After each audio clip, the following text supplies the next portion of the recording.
to weigh in. And in the case of one firm, now I was only involved myself in the designation of one firm, and that firm had an opportunity to meet with the entire FSOC.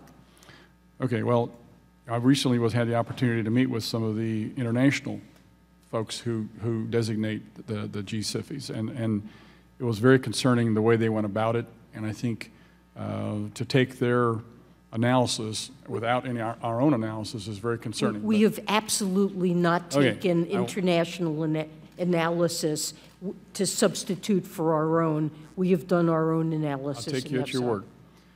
With regard to one other issue here, yesterday we passed out of this committee a bill to deal with a SIFI designation for banks.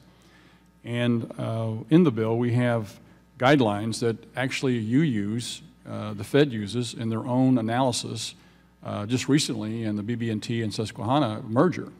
And I was kind of concerned at the way that the question went and the discussion went with the ranking member with regards to the guidelines that are provided in our bill as being the only ones that are considered. I'm sure that you take those into consideration as well as other ones whenever you make that sort of decision. Do you not?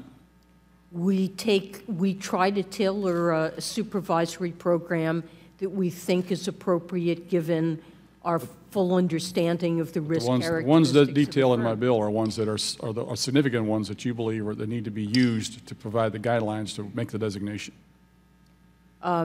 We look at those factors, but we tailor an entire program that is specific. I appreciate, you know, on the previous testimony in this committee, you've agreed that those are important criteria, and you supported the bill. So I thank you for that.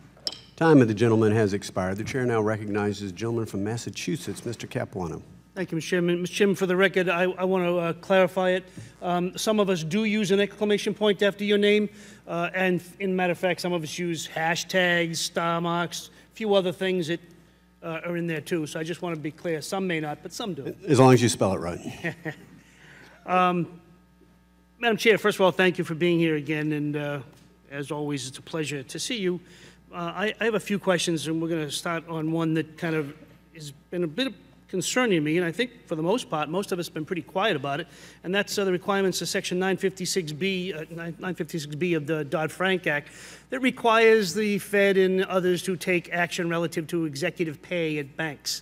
And I want to be clear, I, for one, do not care how much anyone in this country makes. The how much is not my concern.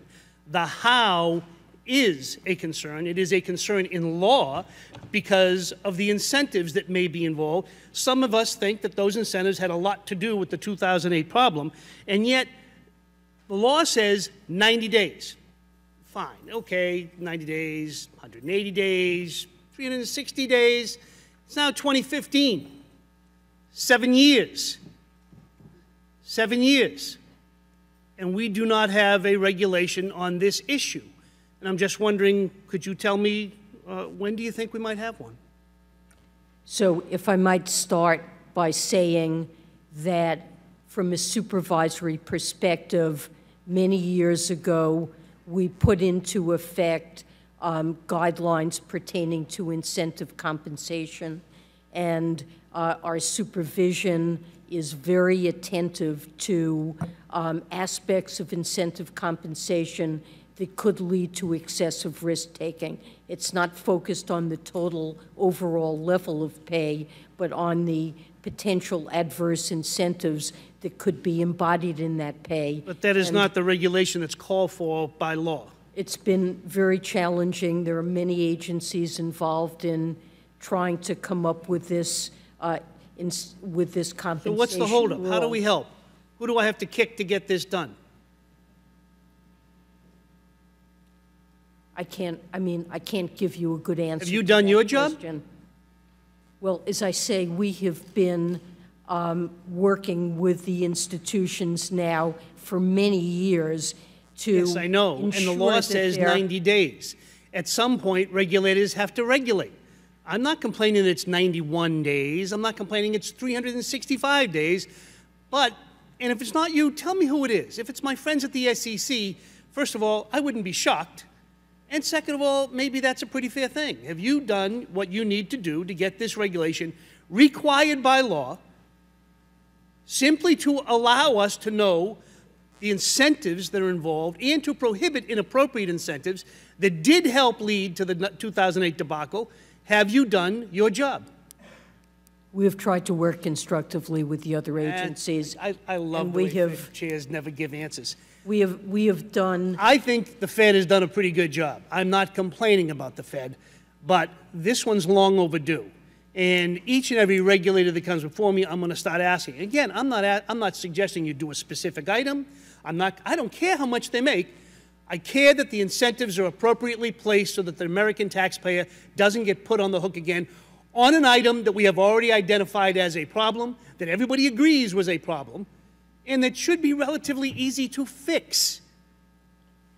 I agree with your assessment that it was an important problem, that it is essential to address it, and as I said, in our supervision, we have addressed it, and we do feel we've seen very meaningful changes. But I want the regulation that was required by law. I understand that. That's what I want. I want the regulation done so that the American people will feel comfortable.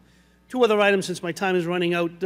One, I want to talk just basically, I'm not pushing yet, but I'm looking forward to the results of the next iteration of living wills.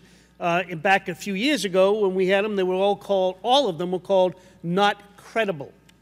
And the living will provision in the